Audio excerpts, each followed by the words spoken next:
నమస్కారం, welcome to I dream. మన సంస్కృతి కార్యక్రమానికి స్వాగతం.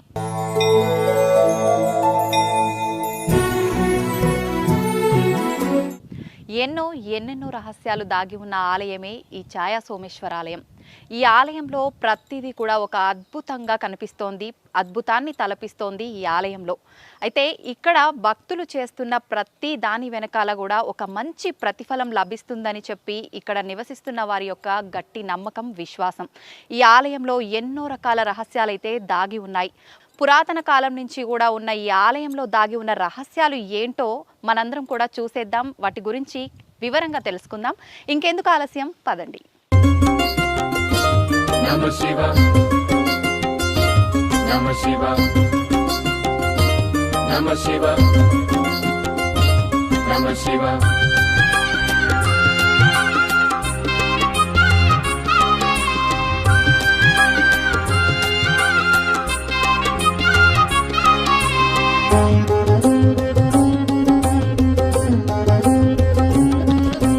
दर्शनादभ्रसदसि जननात् कमलालये कास्यान्तु मरणान्मुक्ति स्मरणादरुणाचले.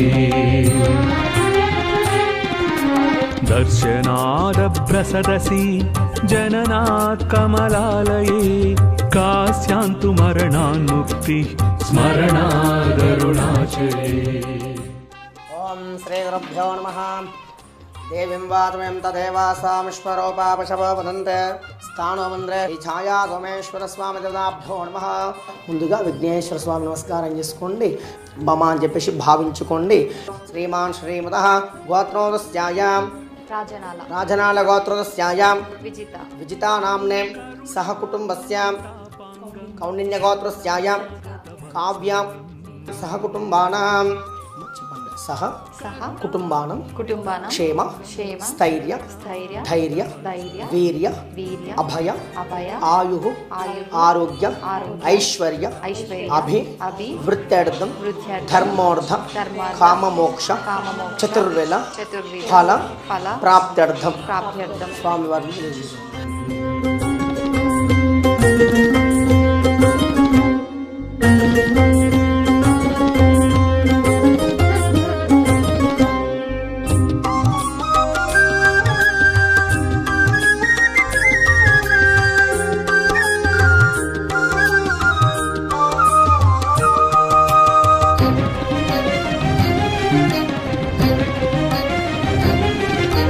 समस्त जगदाधारं सच्चिदानंद विग्रहं समस्त जगदाधारं सच्चिदानंद विग्रहं सहस्ररथ सोपेतं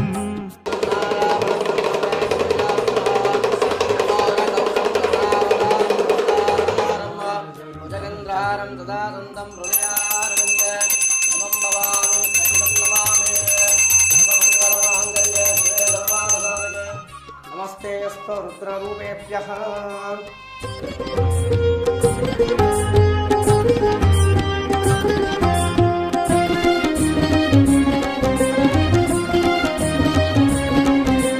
काञ्चन प्रतिमाभासं वाञ्छितार्थफलप्रदम्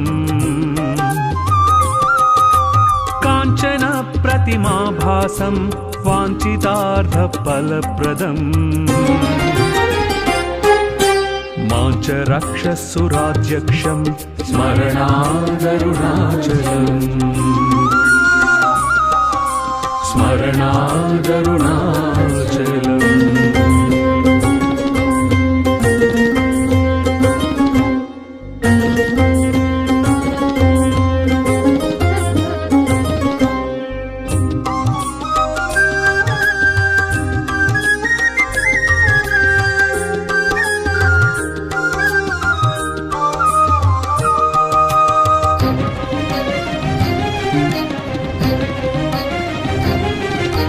बद्धचन्द्रजटाजूटम् अर्धनारीकलेवरम् మీ అందరికీ కూడా నేను చెప్పాను కదా, ఈ ఆలయంలో చాలా రహస్యాలు దాగి ఉన్నాయని చెప్పి. ఆలయంలో గర్భగుడిలో శివలింగం వెనకాల నీడ అనేది నిజంగా విదేశాల నుంచి మన దగ్గర శాస్త్రవేత్తలు ఎంతో మంది ఎన్నో రకాలుగా ప్రయత్నించినా కూడా ఆ నీడ ఎటు నుంచి వచ్చింది అనే ఒక విషయాన్ని మాత్రం ఇప్పటి వరకు ఎవరు కూడా చెప్పలేకపోయారు. నిజంగా ఈ ఆలయంలో ఇంకా ఎటువంటి రహస్యాలు ఉన్నాయి, ఆలయ విశిష్టత ఏంటి, ఆలయానికి నిజంగా ఎటువంటి భక్తులు ఎటువంటి కోరికలతో వస్తే ఇక్కడ కోరికలు నెరవేరుతుంటాయి, ఇలాంటి మరిన్ని విషయాలు ఇక్కడ ఆలయ పురోహితులు వంశపారంపర్యంగా ఇక్కడ పౌరోహిత్యం చేస్తున్నారు అజయ్ గారు ఉన్నారు ఇప్పుడు ప్రస్తుతం మనతో పాటు. వారితో మాట్లాడి విశిష్టత గురించి తెలుసుకుందాం. నమస్కారం అండి. అజయ్ గారు, ఇక్కడ ఈ ఆలయంలో చాలా రకాల రహస్యాలు దాగి ఉన్నాయని చెప్పి, ప్రత్యేకించి ఆలయంలో స్వామివారి వెనకాల పడుతున్న నీడ గురించి ఎంతోమంది శాస్త్రవేత్తలు కనిపెట్టలేకపోయిన ఒక రహస్యం దాగి ఉందని చెప్పి ఉన్నాం. నిజంగా దాని యొక్క రహస్యం ఏంటి, ఆలయం విశిష్టత ఏంటి తెలియచేయండి. వాగర్త వివ సంపర్త వాగర్త ప్రతిపతః జగతో పితరో వందే పార్వతీ పరమేశ్వర. ప్రధాన గర్భగుడి మేడం ఇది. ఇది పరమశివుడు ఇక్కడ వెలిశలింగం ఇది. అయితే మనకు కోనేటి నుంచి బయటలో పుష్కర ఘాట్ ఉంటుంది. ఆ పుష్కర ఘాట్ నుంచి ప్రధాన గర్భాలయంకి నీళ్లు కూడా రావడం జరుగుతుంటుంది. ఎప్పుడు కూడా స్వామికి అప్పట్లోనే ప్రొవిజన్ చేశారండి చోళల కాలం నాటి. ఎప్పుడు స్వామికి ఎప్పుడు కూడా నిత్య అభిషేకం జరిగేటట్టు కూడా నీళ్లు వచ్చేటట్టు కూడా ఏర్పాటు చేశారు. మనకు అభిషేకం చేయాలని చెప్పేసి లోపల కొంత 2005లో కొంచెం ఫ్లోరింగ్ చేశారు. లోపల అభిషేకం నీళ్ళు రాకుండా చేయడానికి ఫ్లోరింగ్ చేయడం వల్ల వాటర్ బంద్ అయిపోయినాయి. అయినా కొద్ది కూడా వాటర్ ఇప్పుడు కూడా వస్తుంటుంది. స్వామి దారం మాత్రం వస్తుంటుంది మేడం. ఇప్పుడు ఇది వెళ్తుందా స్వామి వారి దగ్గరికి? పానబట్టి తట్టు ఇట్లా వెళ్ళిపోతుంది మేడం. పానబట్టి కింద అమ్మవారిది, పానబట్టి అనేది అమ్మవారిది. స్వామివారు పరమశివుడు ఇక్కడ కొలువైన శివుడిది. ఇది ప్రతిరోజు కూడా ఉదయం 6 గంటల నుంచి 12 గంటల వరకు భక్తులు చేతి మీదుగానే వాళ్ళకు లోపల గర్భగుడిలోకి దింపి అభిషేక కార్యక్రమం కూడా నిర్వహించుకోవడం కూడా జరుగుతుంది. ఇక్కడ వచ్చేసి బ్రహ్మసూత్రం కలిగిన శివుడు మేడం. ఇక్కడ మన చాగంటి కోటేశ్వర గారు ప్రవచనం చెప్పారు బ్రహ్మసూత్రం గురించి. మీరు ఎప్పుడైనా గమనించారో లేదో, ఒక్క శివలింగానికే ఒక ప్రత్యేకమైన గుర్తు ఒకటి ఉంటుంది. మీరు ఎప్పుడైనా చూడండి, అన్ని శివలింగాల మీద ఉండదు అలాగా. మీరు కొన్ని శివాలయాల్లోకి వెళ్ళినప్పుడు శివలింగం దగ్గరికి వెళితే దాని మీద కొన్ని గీతలు ఉంటాయి ఇలాగా. అది ఏమిటో తెలుసా గీత? అలా గీత ఎందుకు ఉంటుందో తెలుసా ఎవరికైనా? అలా గీత ఉంటే దాన్ని బ్రహ్మసూత్రము అని పిలుస్తారు. అలా గీత ఉంది అంటే నీ అదృష్టం పండి నువ్వు అక్కడికి వెళ్ళావని గుర్తు. 1000 మాటలు ఓ శివాలయంలోకి వెడితే నీకు ఎంత ఫలితమో, అలా గీతలు ఉన్నటువంటి శివలింగం ఉన్న గుళ్ళోకి వెడితే అంత ఫలితం. విశేషమైన ఆరాధనీయమో అని గుర్తు. అలాంటి శివలింగం ఉన్న గుడిలోకి వెడితే తప్పకుండా మీరు మీ ద్రవ్యాన్నో, మీ బలాన్నో, మీ సంపత్తినో, మీ పాటనో, మీ పద్యాన్నో, మీ కష్టాన్నో అక్కడ వినియోగించాలి. శివలింగం మీద గీతలు కనపడ్డాయనుకోండి, బ్రహ్మసూత్రం ఉందనుకోండి, బయటికి వచ్చి కాళహస్తీశ్వర శతకంలో 2 పద్యాలు చదవాలి. బయటికి వచ్చి మీకు వచ్చిన శ్లోకాలు 2 చెప్పాలి. పాటలు వచ్చిన వాళ్ళైతే 2 పాటలు పాడాలి. బలం ఉన్నవాడివైతే పల్లకి పట్టుకోవాలి, లేదా గుడి కొంచెం సేపు తుడిచి వెళ్ళిపోవాలి. నీ దగ్గర డబ్బున్నవాడివైతే వెంటనే ఆ శివాలయంలో నువ్వు 100 రూపాయలు ఖర్చు పెట్టేవాడివి, బ్రహ్మసూత్రం ఉన్న శివలింగం ఉంటే 1000 రూపాయలు ఖర్చు పెట్టాలి. ఎందుకంటే నీ జన్మ పడ్డి అక్కడికి వచ్చావని గుర్తు. అది 1,000,000 రెట్ల ఫలితాన్ని ఇచ్చేస్తుంది. ఒక రుద్రాభిషేకం ఒక చోట చేస్తే ఏ ఫలితమో, బ్రహ్మసూత్రం ఉన్న శివలింగానికి చేస్తే 1,000,000 రెట్లు విశేష ఆరాధనా ఫలితముని ఇచ్చేస్తుంది ఆ శివలింగం. అలా ఇవ్వగలిగిన శివలింగం అని గుర్తు చెప్పడానికి వచ్చిన వాళ్ళకి బ్రహ్మసూత్రం ఉంటుంది దాని మీద. అది చెక్కినప్పుడే ఆ బ్రహ్మసూత్రం చెక్కుతారు. బ్రహ్మసూత్రం ఉన్నది మీకు పరాకు చెప్పినట్టు శివలింగం మీద జాగ్రత్తగా ఉండు మీద ఉంటుంది బ్రహ్మసూత్రం. నేను ఎన్నో దేవాలయాల్లో చూసి ఆ బ్రహ్మసూత్రం ఉన్న శివలింగాల్ని. బ్రహ్మసూత్రం ఉన్నది మీ అదృష్టం పండిపోయిందని గుర్తు. మీరక్కడికి వెళ్ళి అపచారం చేసినా అంతే, 1,000,000 రెట్లే. మీరు అక్కడికి వెళ్ళి ఏమీ చేయలేదు, కూర్చొని శివ శివ శివ శివ అనుకుని వచ్చేశారు. శివ శివ శివ శివ 4 మార్లు మీరంటే 4 కోట్ల మార్లు మీరు శివనామం చెప్పారని వేస్తారు. బ్రహ్మసూత్రం ఉన్న దేవాలయంలో ఏది చేసినా 1,000,000 అని గుర్తు. నేను మాటకంటున్నాను, దానికి లెక్క లేదు అసలు. విశేష అని శైవాగమం అంత గొప్పది బ్రహ్మసూత్రం ఉన్నది. అందుకే శివాలయంలోనే 2 సూత్రాలు ఉంటాయి, సోమసూత్రము, బ్రహ్మసూత్రం. ఇక్కడ చెప్పడం వల్ల ఈ అంటే శివలింగాలు ఎక్కడైనా ఉంటాయి, కానీ ఈ లైన్స్ అనేది తక్కువ చోట్ల ఉంటాయి. ఇలా ఉన్న శివుడు చాలా పవర్ఫుల్ మేడం. ఇక్కడ మనం ఏదైనా కోరుకున్నా కూడా ఇక నిర్విఘ్నంగా అనుగ్రహం అనేది కూడా జరుగుతుంది మేడం. ఇది బ్రహ్మసూత్రం. ఇక్కడ పాణిగ్రహం విషయం కానీ వృత్తి సంతానం విషయంలో కానీ ఆరోగ్యం బాలేకున్న వారికి ఇక్కడ అభిషేకం పంచామృతం తైలాభిషేకం చేసినట్టయితే తప్పనిసరిగా అనుగ్రహం అనేది పొందుతారు. ఇక్కడ ప్రతిరోజు కూడా సుబ్రహ్మణ్య స్వామి వస్తుంది. సర్పం బయటలో వాయుమూలలో పుట్ట వెలిసింది. ఇక్కడ నీళ్ళు ఎప్పుడు తగ్గినాయో అక్కడ పుట్ట వెలిసింది మేడం. ఉదయం ప్రాంగ ఇది సోమసూత్రం, ఇది వాటర్ వెళ్ళేదాన్ని సోమసూత్రం నుంచి సర్పం వస్తుంది. ఇప్పటి ప్రతిరోజు కూడా నేను ఇక్కడ చేపట్టి కూడా 11 ఏళ్ళండి ఇక్కడ మేము చేపట్టి లింగాయత్ జంగమ మఠం. మా నాన్నవారు కూడా తాత వాళ్ళు కూడా వంశపరిపరం కూడా ఇక్కడ ఈ దేవాలయాన్ని కూడా పూజలు కూడా నిర్వహిస్తున్నాం. ఇప్పుడు కూడా మనకు మన నాగుల చవితి రోజు కూడా సుబ్రహ్మణ్య స్వామి కూడా కనబడింది. అక్కడ ఫొటోస్ కూడా ఉన్నాయి, గర్భాగుళ్ళకి వచ్చినాయి కూడా ఫొటోస్ కూడా ఉన్నాయి. ఇది ఇక్కడ నాగబంధం సంబంధించింది కూడా ప్రతిరోజు కూడా భక్తులకు కూడా దర్శనం ఇస్తుంది. మంగళవారం కానీ శుక్రవారం కానీ ఆదివారం కానీ ఆ ప్రాంగంలో మాత్రం సర్పం అనేది కూడా కనబడడం కూడా జరుగుతుంటుంది ఇక్కడ. ఓకే. ఇది పానగల్లు శ్రీ శ్రీ ఛాయా సోమేశ్వర స్వామి దేవస్థానం అండి. ఇది దాదాపు 1000 సంవత్సరాల నాటి దేవాలయము. 11వ శతాబ్దం నాటి మేడం. ఇది కాకతీవాల సామంతులు కుందూరు చోళుడు ఈ దేవాలయాన్ని కూడా నిర్మాణం చేయడం కూడా జరిగినది. ఫస్ట్లో వచ్చేసి ఒక 100 సంవత్సరాల పాటు ఈ దేవాలయం మొత్తం వెనుకబడిన దేవాలయం. ఇది పూజలు కూడా ఏం కూడా లేకుండేది. దాదాపు 2000 సంవత్సరం నుంచి ఇక్కడ పూజలు కూడా స్వామివారు అందుకుంటున్నారు. అయితే ఇక్కడ వచ్చేసి 3 గర్భగుడులు ఉంటాయి మేడం. త్రికుటాలయంగా పిలుస్తారు. ప్రధాన గర్భాలయము ఛాయా సోమేశ్వర స్వామి, విష్ణుమూర్తి, ఎదురుగా తూర్పు గర్భగుడి సూర్య భగవానుడు. ఈ మండపం వచ్చేసి 18 స్తంభాలు ఉంటాయి మేడం. అయితే ఈ 18 స్తంభాలలో పడమటున్న గర్భగుడిలో స్వామివారి పైన నిశ్చలంగా ఒక స్తంభమాకారంలో నీడ కనబడడం కూడా జరుగుతుంటుంది. అది మనకు సూర్యోదయించి సూర్యాస్త వరకు కూడా ఆ ఏ ఛాయ మాత్రం పరమశివుడి పైన ఆ ఛాయ అనేది కూడా కనబడకుండా కూడా జరుగుతుంటుంది. ఇప్పుడు మనము ఏ స్తంభం మీద అన్నది కూడా అంతుచిక్కని రహస్యం. ఎందుకంటే చాలామంది కూడా విదేశాల నుంచి కూడా వస్తుంటారు.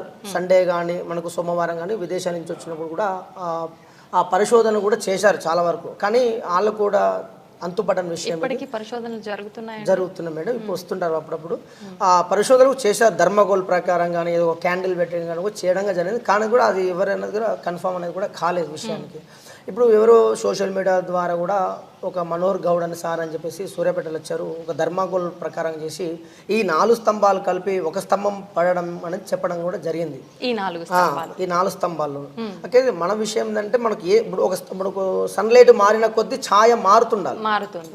ఇప్పుడు సూర్యోదయం కూడా ఉత్తరాయణం దక్షిణాలను కూడా దిశలు మార్చుకుంటారు. మార్చిన సూర్యోదయం ఇప్పుడు ఛాయ కూడా మారాలిగా మేడం. కానీ మారట్లేదు, ఒకటే డైరెక్షన్ ఉంటుంది. సూర్యునికి ఆపోజిట్ డైరెక్షన్ లోనే పడాలి కదా. పడాలి. ఇప్పుడు సన్లైట్ మారిన కొద్దీ ఛాయ అనేది కూడా జరుగుతుండాలి. కానీ జరగట్లేదు మేడం, ఒకటే పొజిషన్ ఉంటుంది. మళ్ళీ విషయం ఏంటంటే మళ్ళీ ఇప్పుడు వర్షం ఉన్నా సరే మబ్బుగాని ఉన్నా సరే ఆ ఛాయ అనేది కూడా కనబడ కూడా జరుగుతుంటది. అంటే వాతావరణం ఏ రకంగా ఉన్నా కూడా ఉదయం నుంచి సాయంత్రం సూర్యోదయం నుంచి అస్తమయం వరకు అలాగే ఉంటుంది. సూర్యోదయం మబ్బు ఉన్నది అనుకో కొంచెం లైటింగ్ ఉంటుంది, బయట లైటింగ్ ఉన్నా సరే ఆ ఛాయ అనేది కంప్లీట్ కూడా స్వామివారి పైన ఉంటుంటది. అది ఏ స్తంభం నీడ అన్నది కూడా ఇప్పటి వరకు అంతుపట్టని విషయం. ఎందుకంటే ఇప్పుడు ఎదురుగా సూర్య భగవాన్ మేడం, సూర్యుని ధర్మపత్ని ఛాయాదేవి మేడం, శనీశ్వర తల్లి అమ్మవారు. అంటే అమ్మవారు విగ్రహరూపులు కాకుండా ఛాయారూపంలో కొలువైంది అమ్మవారు. అంటే ఛాయాదేవి ఎప్పుడు కూడా ఆమె తపస్సు చేస్తుంటుంది. భోలాశంకరుడు ఛాయాదేవికి వరం ఇచ్చారు. ఎప్పుడు తపస్సు చేస్తున్నావు కదా, నా పైన నిలిచేటట్టు ఒక వరం ఇస్తాను చెప్పడం జరిగింది స్వామివారు. ఆ ఛాయాదేవికి అమ్మవారికి భోలాశంకరుడు ఛాయాదేవికి వరం ఇచ్చారు. వరం ఇవ్వడం వల్ల ఆ స్వామివారి పైన నిలిచేటట్టు కూడా ఒక చోళల కాలం అంటే ఒక అమ్మవారు కూడా ఒక యంత్రబలంతో ఛాయ వచ్చేటట్టు కూడా ఏర్పాటు కూడా జరిగింది. ఎదురుగా సూర్యభగవాన్ ఇచ్చారు. అంటే సూర్యభగవానుడు లేదు మేడం. అప్పట్లో ఔరంగజేబ్ కాలంలో విగ్రహాలన్నీ హిందూ దేవాలయాల పైన దండయాత్ర కూడా జరిగింది. ఓన్లీ స్వామివారు ఉన్నారు, ప్రధాన గర్భాలయంలో స్వామివారు ఉన్నారు పరమశివుడు. కానీ అక్కడ మాత్రం ధ్వంసం కాలేదు. ఎందుకంటే సుబ్రహ్మణ్య స్వామి ప్రతిరోజు కూడా సర్పం నాగబంధనం కూడా ఉన్నది మేడం ఇక్కడ. అయితే 3 త్రికుటాలయంలో ప్రధాన దేవాలయ స్వామివారు ఉన్నారు. ఇంకో 2 గర్భాలయం మొత్తం ఖాళీగా ఉన్నాయి మేడం. సూర్య విగ్రహం డిస్మాల్ట్ అయింది మేడం. ఇది విష్ణుమూర్తి కూడా ధ్వంసమైంది. అయితే ఇది స్టేట్ ఆర్కియాలజీ పరిధిలో ఉంది మేడం. పురావస్తు శాఖ ఆధీనంలో ఉన్నది. అయితే మన కమిటీ వాళ్ళు పురాతన దేవాలయ సేవ ట్రస్ట్ వాళ్ళు ఈ దేవాలయాన్ని టేకప్ చేసుకొని చక్కగా అభివృద్ధి కూడా చేయడం కూడా జరిగినది. ఒక తమిళనాడులో మహాబలిపురంలో విగ్రహాలు కూడా చేయించి ఇక్కడ తీసుకురావడం కూడా జరిగినది. ఒకటి గణపతి స్వామి, సుబ్రహ్మణ్య స్వామి, విష్ణు, సూర్య భగవానుడు, గజస్తంభం అవన్నీ కూడా రెడీగానే ఉన్నాయి. అయితే వాళ్ళు 6 కిలోమీటర్ల పరిధిలో ఉంది కాబట్టి ఇట్లా దీంట్లో పురాతన టెంపుల్ ఎలా ఉందో న్యాచురల్గా అలానే ఉంచాలి, కొత్త కన్స్ట్రక్షన్ కానీ ఇలా కొత్త విగ్రహాలు పెట్టడానికి కానీ అనుమతి ఇవ్వట్లేదు మేడం. వచ్చేసి ఎండోమెంట్ ఇది ట్రస్ట్. ఇక్కడ పరమశివుడు దగ్గర ప్రతిరోజు కూడా అభిషేక కార్యక్రమం కూడా జరుగుతుంది మేడం. ఉదయం 6 గంటల నుంచి 1 గంట వరకు జరుగుతుంది ప్రతిరోజు కూడా. మీ భక్తులు చేతిగా లోపలికి వెళ్ళి అభిషేక కార్యక్రమం కూడా నిర్వహించుకోవడం కూడా జరుగుతుంది. అంటే స్వామివారి దగ్గర లైన్స్, నేత్రాల దగ్గర ఒక లైన్స్ ఉంటాయి మేడం. బ్రహ్మసూత్రం ఉన్న శివుడిది అంటే తక్కువ చోట్ల ఉంటుంది మేడం. శివుడు శివలింగాలు ఎక్కడ ఉంటాయి కానీ ఆ లైన్స్ అనేది తక్కువ చోట్ల ఉంటాయి. ఓన్లీ ఛాయా సోమేశ్వర స్వామి దగ్గర బ్రహ్మసూత్రం ఉన్న కలిగిన శివుడిది. ఇక్కడ మనకు ఎటువంటి కోరిక కావాలనుకున్నా కూడా సంతాన విషయంలో కానీ, పాణిగ్రహం విషయంలో కానీ, ఆరోగ్యం ఎవరైనా బాలేకున్న వారికి ఆ పరమశివుని స్పర్శ దర్శనం చేసుకున్నా సరే, ఆ పరమశివుడికి తైలాభిషేకం కానీ, పరమశివుడికి పంచామృతం కానీ, చెరుకు రసం కానీ చేసినట్టయితే ఆ ఒక కోరిక అనేది కూడా, అనుగ్రహం అనేది కూడా పొందుతారు. ఎందుకంటే ప్రధాన గర్భాలయం కూడా ఇప్పుడు కూడా సుబ్రహ్మణ్య స్వామి సర్పం, సుబ్రహ్మణ్య స్వామి శ్వేతనాగు కూడా రావడం కూడా జరుగుతుంది. ఈ మధ్యకాలం కూడా చూశాను నేను, కోనేట్లో కూడా చూశాను మేడం. ఈ పుట్ట దగ్గర కూడా కనబడుతున్నాను. అంటే ఆ పాము పూస అనేది కూడా కనబడడం కూడా జరుగుతుంటుంది. ఇది మనకు తెలంగాణ నుంచి కాకుండా విరు రాష్ట్రాల నుంచి కూడా ఈ ఛాయ సోమేశ్వర స్వామి కూడా దర్శించుకోవడం కూడా జరుగుతుంది. ఎందుకంటే విషయం ఏంటంటే గుడి మాత్రం ఓపెన్ ఉంటుంది మేడం. ఉదయం 6 గంటల నుంచి రాత్రి 8 గంటల వరకు ఓపెన్ ఉంటుంది మేడం. ఇది గుడి విశిష్టత. అయితే మనకు ఆ ఛాయ్ అనేది కూడా విష్టి మేడం ఇది అన్నట్టు. అయితే తెలంగాణ 2016లో కృష్ణ పుష్కరాల సందర్భంగా కొంచెం బడ్జెట్ ద్వారా ఈ దేవాలయాన్ని కూడా అభివృద్ధి చేయడం కూడా జరిగింది. 2016 కృష్ణ పుష్కరాలు మేడం. అయితే ఇది త్రికుటాలయం, 3 గర్భగుడులు. బయటలో వచ్చేసి ఉపదేవాలయాలు మేడం.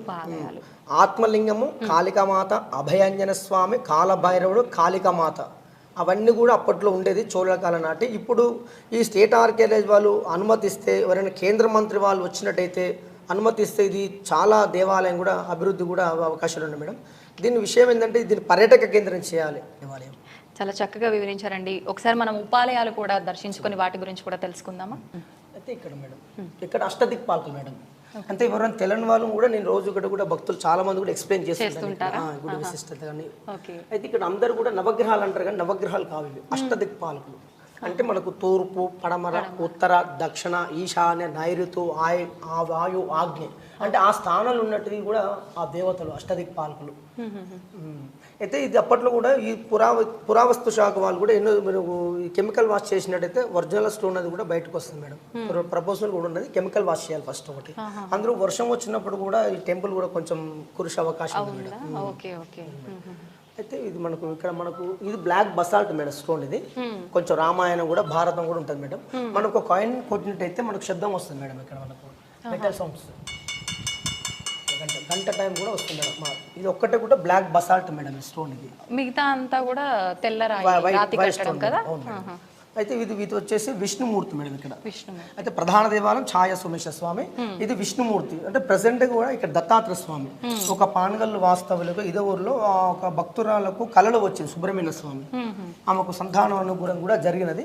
అయితే ఆమె ఈ సుబ్రహ్మణ్య స్వామి కోనేట్లు ఎక్కువ ఒక పక్కన పడి ఉండే, ఒక మామూలు మట్టిలో పడి ఉంటే స్వయంగా ఆమె కళలో సుబ్రహ్మణ్య స్వామి ఎలా దత్తాత్రేయ స్వామికి పక్క పడున్నా అని చెప్పేసి ఆమె అక్కడ పూడిక తీసుకొచ్చి ఇక్కడ భద్రపరచు స్వామివారు కూడా ఇక్కడ పెట్టడం కూడా జరిగింది మేడం. ప్రతిరోజు కూడా ఆదివారం కానీ, బుధవారం, గురువారం కూడా అభిషేక కార్యక్రమం కూడా చేసుకొని వెళ్తుంటుంది మేడం. కూడా అమ్మ కూడా అనుగ్రహంతో కూడా ఉన్నది మేడం. ఓకే.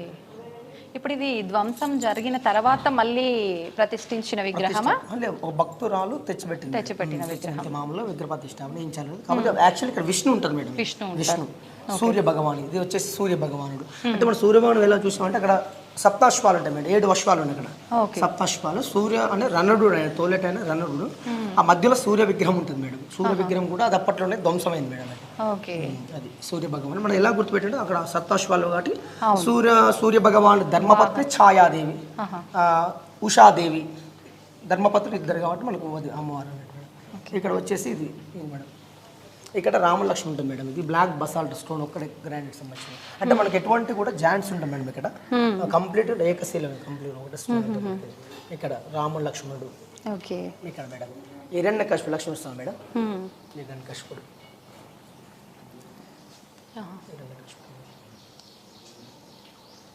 అయితే మనకు ఉదయ ఆదిత్య సముద్రం ఉంటుంది మేడం ఇక్కడ. అది కూడా తోమించింది కూడా కుందూరు చోళుడు మేడం. అది ఓకే. ఒక తోమించింది చోళుల కాలం నాటిది. అక్కడ ఈ ఐటమ్స్ ఉంటాయి మేడం. దాంట్లో ఈ చిన్న చిన్న ఐటమ్స్లో ఈ జిల్లు, ఫిష్, రేణు వాటికి సంబంధించింది కూడా ఇంత చిన్న ఐటమ్స్లో ఉంటాయి మేడం. అన్నీ కూడా ఉదయ ఆదిత్య సముద్రం అది. అయితే మనకు ఉదయ ఆదిత్య సముద్రం నుంచి కోనేట్లకు వస్తుంది మేడం. వాటర్ కోనేటి నుంచి ప్రధాన గర్భాలయం కూడా నీళ్లు రావడం కూడా జరుగుతుంటుంది. ఇప్పుడు స్వామి వారికి అభిషేకానికి వినియోగించే అవేనా? అవే మేడం. వాటర్ వచ్చేది అవి మనకు. అయితే ఇదే పానగల్లో 3 దేవాలయాలు ఉంటాయి మేడం. చోళులు పరిపాలించినాయి. పానగల్ని ఒక రాజధాని కూడా చేసుకున్నారు కుందూరు చోళులు. ఈ 3 దేవాలయాలు కూడా నిర్మాణం చేశారు. ఒకటి వచ్చేసి వెంకటేశ్వర స్వామి, పచ్చల సోమేశ్వర స్వామి, ఇది ఛాయా సోమేశ్వర స్వామి. 3 దేవాలయాలు కూడా చోళుల కాలం నాటి. కాకపోతే ఇది ఎక్కువ యూట్యూబ్ ఛానల్ ద్వారా ఎక్కువ ఫేమస్ మేడం. ఛాయా సోమేశ్వర స్వామి, పచ్చల సోమేశ్వర స్వామి ఏమిటంటే అక్కడ పచ్చగా శివుడు వజ్రం ఉంటుంది మేడం. అది ఇప్పుడు లేదు. అప్పటి ఔరంగజేబ్ కాలంలో ధ్వంసమైంది విజయం. మనం ఇప్పుడు కూడా స్టోన్ కూడా మెరుస్తుంది. ఒక పచ్చ అనేది స్టోన్ మెరుస్తుంది శివుడు. అయితే ఇది వచ్చేసి నంది బేస్ మేడం. ఇది నంది కూర్చుని ఒక ఆసనం. అయితే మెయిన్ నంది వచ్చి ప్రధాన నంది ఉంటుంది ఇక్కడ. అయితే ముందుగా వచ్చేసి గణపతిని దర్శించుకోవాలి. తర్వాతకి వచ్చేసి మళ్ళీ ఇక్కడ బసవ నమస్కారం చేసుకోవాలి నందికి. ఈ భాగంలో అంటే పెద్ద నంది ఉంటుంది లేదు కాబట్టి ప్రెసెంట్గా మీ చిన్న నంది పెట్టాం. ఇక్కడ బసవేశ్వర స్వామి నమస్కారం చేసుకున్న తర్వాతకి ఆ పరమశివుడి దగ్గరికి వెళ్ళి అభిషేక కార్యక్రమం కూడా నిర్వహించుకోవడం జరుగుతుంది. అయితే ప్రతిరోజు కూడా ఇక్కడ కూడా ప్రత్యేక పూజలు ఉంటాయి మేడం. ఇక్కడ సోమవారం స్పెషల్ ఇక్కడ పరమశివుడికి ఉదయాన్నే 5 గంటల నుంచి శుద్ధి చేసుకోవడం కానీ, దీపాధారణ కానీ అవన్నీ కూడా జరుగుతాయి. ఇక్కడ అర్చన కానీ, మనకు బిల్వ అర్చన, మహాన్యాస పూర్వక రుద్రాభిషేకము. ఎందుకంటే అది మనకు 4ంటికే జరుగుతుంది. మనకు భక్తులు కూడా ప్రతిరోజు కూడా ఒక 2000 మంది 3000 మంది వస్తుంటారు కాబట్టి మన పంచామృతం పేసి రావడం మేడం విషయం కూడా. అది మామూలుగా జంటల్ అమావాస్య కానీ, మాస శివరాత్రి కానీ, శివుడి నక్షత్రం, ఆరుద్ర నక్షత్రం, ఏకాదశి తిథి ఆ టైంలో మనకు ప్రత్యేక పూజలు కూడా జరుగుతాయి మేడం.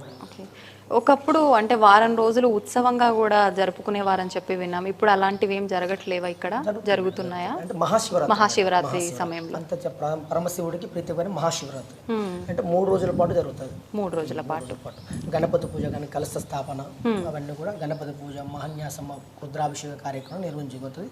అంటే మహాశివరాత్రి నాడేమో తెల్లవారుజామున 2 గంటలకే లింగోద్భవ టైంలో అభిషేకాలు జరుగుతుంది మేడం. మళ్ళీ సాయంత్రము శివపార్వత కళ్యాణం ఉంటుంది మేడం. మళ్ళీ ఎవరైనా బుర్రకథ జాగారు ఉన్న వారు కూడా బుర్రకథ కార్యక్రమం, మళ్ళీ రుద్రహోమం ఉంటుంది. అంటే మళ్ళీ మరుసటి రోజు అగ్నిగుండాలు ఉంటాయి మేడం.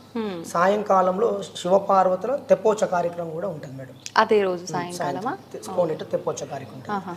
మళ్ళా కార్తీక మాసంలో మేడం పరమశివుడికి కార్తీక మాసంలో విశేషం మేడం. అంటే ఆ నెల రోజుల పాటు కూడా అభిషేకాలు నిత్య పరమశివుడికి అభిషేక కార్యక్రమం కూడా జరుగుతుంది. కార్తీక పౌర్ణమి రోజు మళ్ళీ జ్వాలాతోరణ ఉంటుంది.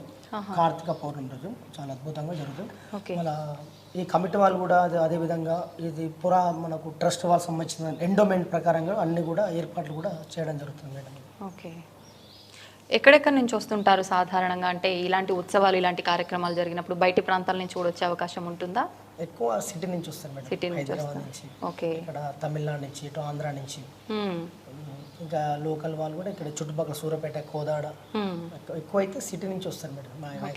సండే వస్తే మాత్రం ఒక 3-4 వేల మంది వస్తారు. మళ్ళీ పూజ కార్యక్రమాలు 1 గంట అయిపోతుంది. మన నైవేద్యం పెట్టేస్తారు స్వామివారికి. ఆ టైంలో ఒక 3 గంటల వరకు అభిషేకాల కార్యక్రమం ఉండదు. సంధ్యాకాలంలో ఉంటుంది 5 నుంచి 8 వరకు. ఎక్కువ ఛాయ గురించి ఇంపార్టెంట్ మేడం. ఛాయ గురించి అదేవిధంగా వాళ్ళ స్పర్శ దర్శనం కూడా మీరు ఎవరైనా వచ్చినా కూడా ఇది ఎక్స్ప్లెయిన్ చేపించేసి వాళ్ళకి స్పర్శ దర్శనం, అర్చన, హారత, అభిషేకమా అడిగేసి మనం లోపలికి వెళ్ళి కార్యక్రమం కూడా నిర్వహించుకుంటాం మేడం. ఓకే. ఇప్పుడు స్వామివారి గర్భాలయంలో మనకు ఓంకారనాదం కూడా వినిపిస్తుందని చెప్పి నేను కొన్ని వీడియోస్లో విన్నాను. అదంతా నిజమేనా? నిజమే మేడం. అయితే మనకు ఒక వైబ్రేషన్ ఉంటుంది మేడం. మనకు స్వామి గర్భగుడిలో కూర్చుంటే ఒక మెడిటేషన్ చేసినట్టయితే ఒక అనుభూతి అనేది కలుగుతాం మన గర్భగుడిలో. మామూలు గజ్జల సౌండ్ రావడం కానీ, ఏదో బాడీ మొత్తం ఊగేసినట్టు పాజిటివ్ వచ్చేసినట్టు కూడా జరుగుతుంది మేడం. మన స్వామివారికి నుదుట శివుడికి స్పర్శ దర్శనం చేస్తే మీకు అక్కడ స్వామివారు ఉన్నారని తెలిసిపోతుంది మీకు ఆటోమేటిక్ స్పర్శతో. మీరు ఒక వైబ్రేషన్ శివుని ముట్టుకోవడమే అది ఒక విశేషం. ఎక్కడ కూడా ఇప్పుడు ఏ గుడి శివాలయం లేకపోయినా కూడా కొంచెం గర్భగుడిలోకి అలౌట్ చేయరు. మామూలుగా పక్కన కూర్చోబెట్టేసి ఆసనాలు వేసి కూర్చోబెట్టి చేపిస్తే ఓన్లీ అర్చకుడు మాత్రమే చేపిస్తారు పేరు మీద. ఇక్కడ మాత్రం మేము అలౌట్ చేసి చేపిస్తాం. ఇది బ్రహ్మసూత్రం శివుడు ఉన్నాయి కాబట్టి లోపలికి వెళ్ళి మీ అభిషేక కార్యక్రమం కూడా నిర్వహించుకోవడం కూడా జరుగుతుంది మేడం. ఓకే, బయట ఏమున్నాయి అవి చూద్దామా ఒకసారి? అంటే బయటలో కూడా ఉపదేవాలు ఉంటాయి మేడం. వాళ్ళ నందులు కూడా అంటే 7 నందులు ఉంటాయి మేడం. అవన్నీ కూడా మెడలన్నీ విరిగిపోయినాయి, ధ్వంసమైన ప్రధాన నంది చాలా అద్భుతం మేడం. అది అక్కడికి వెళ్ళి మనం చూద్దాం మేడం. నేను విన్నంత వరకు ఈ శిలకు కూడా ఒక ప్రత్యేకత ఉంది అని చెప్పినానండి. ఏంటండి ఆ ప్రత్యేకత? మన స్టార్టింగ్ గుడి ఎంట్రన్స్ కాగానే ఫస్ట్ స్తంభం ఉంటుంది మేడం ఇక్కడ. అంటే చోళలం కాలం నాటిది ఇది. అప్పుడు రాశారు మేడం. అంటే శిలాపలకము ఒక 3-4 ఉన్నాయి మేడం. అయితే పక్కకు పడి ఉన్నాయి. అవన్నీ ఆర్కియాలజీ డిపార్ట్మెంట్ ప్రకారంగా ఇక్కడ మ్యూజియంలో కూడా భద్రపరిచారు. ఇది ఇక్కడ శాస్త్రం ఉంటుంది మేడం. అంటే కొన్ని లాంగ్వేజ్ ఇది మన డిపార్ట్మెంట్ ప్రకారంగా ఆర్కియాలజీ సార్ అని చెప్పేసి దీన్ని మొత్తం దీన్ని చదివారు మేడం. మొత్తం కూడా ఎక్స్ప్లెయిన్ చేశారు. దీని స్టోరీ అనేది మనకు కూడా తెలియదు మేడం. విశేషం కాకపోతే కొంచెం లాంగ్వేజ్ ప్రకారం ఉంటాయి మేడం. ఉదయ ఆదిత్య సముద్రము కొన్ని తెలుగు పదార్థాలు ఉంటాయి మేడం. ఓకే ఓకే, ఉదయ సముద్రము అంటే దీన్ని గుడి అప్పుడు నిర్మాణం చేశారు మేడం. రాశారు మేడం. ఓకే, ఇప్పుడు మనకు గర్భాలయంలోకి శ్వేతనాగు ప్రవేశిస్తుంది, స్వామివారి దగ్గరకు వచ్చి దర్శించుకుంటుంది, ఒక రక్షలాగా ఉంటుందని చెప్పారు కదా. మనకు ఇక్కడ నుంచేనా వచ్చేది? ఇక్కడ మనకు ఇక్కడ పుట్ట వెలిసింది మేడం. ఫస్ట్ లో స్టార్టింగ్ ఏమో గర్భగుడిలో ఉండేది శ్వేతనాగు. ఫస్ట్ లో వాటర్ లో ఉండేవారు. ఆలయంలోనే ఒక గోళం అని ఉంటుంది, స్టోన్ గోళము. ఆ గోళంలో ఉండేది మేడం సర్పము. అయితే కొంతకాలంగా లోపల వాటర్ అనేది కూడా సిమెంట్ వేయడం వల్ల వాటర్ బంద్ చేయించారు. అంటే కొంచెం ఫ్లోరింగ్ చేయడం వల్ల వాటర్ బంద్ అయినాయి. ఆ వాటర్ ఏ క్షణంలో బంద్ అయిపోయినాయో ఆ క్షణంలో ఇక్కడ అమ్మవారు పుట్ట వేయడం కూడా జరిగింది మేడం. ఈ ప్రాంగణం నుంచి గర్భాలయకి రావడం జరుగుతుంది. సోమసూత్రం అని ఉంటుంది. అభిషేకం చేసిన వాటర్ బయటకు వెళ్ళిపోయేదాన్ని సోమసూత్రం అంటారు. ఆ సోమసూత్రం నుంచి సర్పం రావడం కూడా జరుగుతుంటుంది. ఇక్కడ 2 ఉన్నాయి మేడం. ఒకటి శ్వేతనాగు, ఒకటి గోధుమ కలర్ ఉండే సర్పం ఉంది మేడం. అయితే మనకి ఈ ప్రాంగణంలో కూడా కనబడే ఛాన్సెస్ ఉంటాయి. అంటే ఎక్కువ దానికి సంబంధించి పూస కానీ పాము పూస కానీ కనబడేది కూడా కనబడుతుంది. మన నాగుల చవితి రోజు కూడా కనబడేది మేడం. చాలా మందికి భక్తులు కూడా దర్శనం కూడా అంటే నేను కూడా ఎక్కువ మార్నింగ్ 5 కానీ 4:30కి రావడం ఆ టైంలో వస్తాను అభిషేకానికి. వచ్చినప్పుడు కూడా ఆ మెట్ల దగ్గర ఉండడం కానీ గర్భగుడిలో ఉండడం కానీ కూడా దర్శనం ఇవ్వడం కూడా జరుగుతుంది. అయితే మామూలుగా మేము సుబ్రహ్మణ్య స్వామి దర్శనం చేసుకోవడం అంతే. కాకపోతే నేను నాన్నవాళ్ళు కూడా చూశారు, నాన్నవాళ్ళు తాత వాళ్ళు చూశారు సుబ్రహ్మణ్య స్వామిని. ఇక్కడ ఎక్కువ సంతాన విషయంలో చేసుకుంటే పూజ చేసినట్టయితే తప్పనిసరిగా అనుగ్రహం అనేది కూడా జరుగుతుంది మేడం. అయితే అదే కానీ మామూలు ఆవు పాలు వేయడం కానీ ఇక్కడ మామూలు కుంకుమ పసుపు గాజులు అమ్మవారికి సమర్పణ చేయడం కూడా జరుగుతుంది. చుట్టూ ప్రదక్షిణలు చేయడానికి ప్రదక్షిణ ఉంటుంది. కాకపోతే ఈ డ్రిల్స్ పెట్టారు మేడం. అందులో కూడా కొంచెం పండగ చేసే వాళ్ళకు అమ్మ పుట్ట తీసుకువెళ్ళడం జరుగుతుందని చెప్పేసి దానికి కొంచెం భద్రత కూడా చేయించారు మేడం. ఈ ప్రాంగణంలో కూడా ఖచ్చితంగా అయితే 100% వరకు కనబడుతుంది మేడం. ఈ ఊర్లో వాళ్ళు పాన్గల్ వాళ్ళు కూడా చూశారు. నేను కూడా ఉదయం ప్రాంగణంలో చూస్తాను. నా ఫోన్లో కూడా స్నాప్స్ ఫోటో తీశాను, ఫొటోస్ కూడా అవి కూడా మీకు చూపిస్తాను మేడం. ఇది నందుల కరకి ఎదురుగా ఒక ఆసనం ఉంటుంది, నంది కూర్చుని ఒక ఆసనము. ఆ ఆసనం పైన నంది ఉంటుందండి. ఇది అంటే ఇది మెయిన్ నంది వచ్చేసింది మేడం. ఇది ప్రధాన దేవాలయం దగ్గర ఉంటుంది. ఇది మనం ఇందాక చూసాము చిన్న నంది పెట్టాము మేడం. అయితే మెయిన్ నంది వచ్చేసింది. అయితే ఇది అప్పట్లోనే ఔరంగజేబు కాలంలో ఈ విగ్రహాల పైన దండయాత్ర పైన కూడా జరిగింది మేడం. అయితే మీకు ఇది మనకు ఒకటి చూసినట్టుగా బ్రహ్మముడు ఉంటుంది మేడం. ఇక్కడ బ్రహ్మ స్టోన్ మనం తాడును బ్రహ్మముడు ఎలా వేస్తామో యాజ్ స్టోన్ వేశారు మేడం. ఇక్కడ ఒక వచ్చేసి గంగడోలు అని ఉంటుంది మేడం. ఇక్కడ మీరు ఇక్కడ ఇట్లా టచ్ చేసినట్టయితే సేమ్ ఒక మీకు ఆవు టచ్ చేసినట్టు ఒక అనుభూతి అనేది కూడా మీకు ఇక్కడ కలగడం కూడా జరుగుతుంది మేడం. అయితే ఇక్కడ మొత్తం కూడా 6-5 నందులు ఉంటాయి మేడం. ఈ నందులన్నీ కూడా మెడలన్నీ కూడా ధ్వంసం అవడం కూడా జరిగింది మేడం. ఈ మనకు మా చైర్మన్ వారు అనంతరెడ్డి గారు దీని స్టోన్ కూడా తెప్పించారు. ఇక్కడ వాళ్ళు కర్నూలుకి ట్రాన్స్పోర్ట్లో పంపించేసి దీన్ని ఇది సేమ్ యాసిడ్ ఎలా ఉందో కూడా ఈ నందిని కూడా చెక్ చేయడం కూడా జరుగుతుంది మేడం.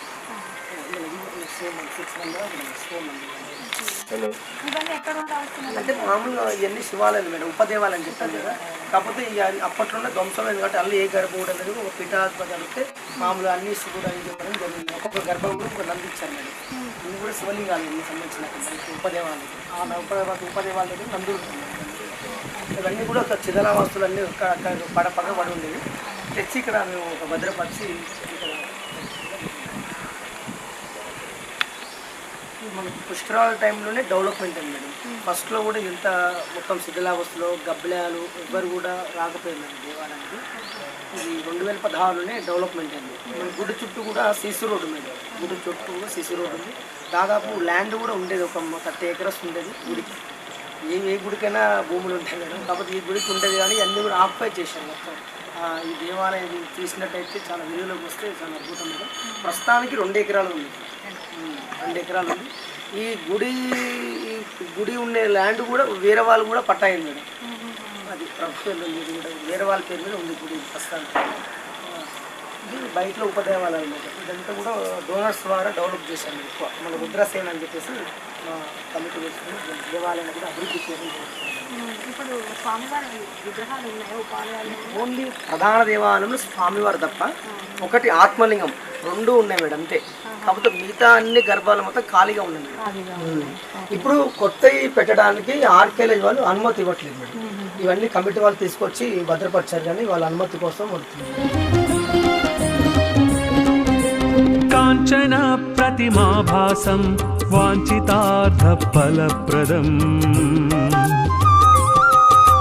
కాంచన ప్రతిమాభాసం వాంఛితార్థ ఫలప్రదం మాంచ రక్షస్సురాధ్యక్షం స్మరణాదరుణాచలం స్మరణాదరుణాచలం.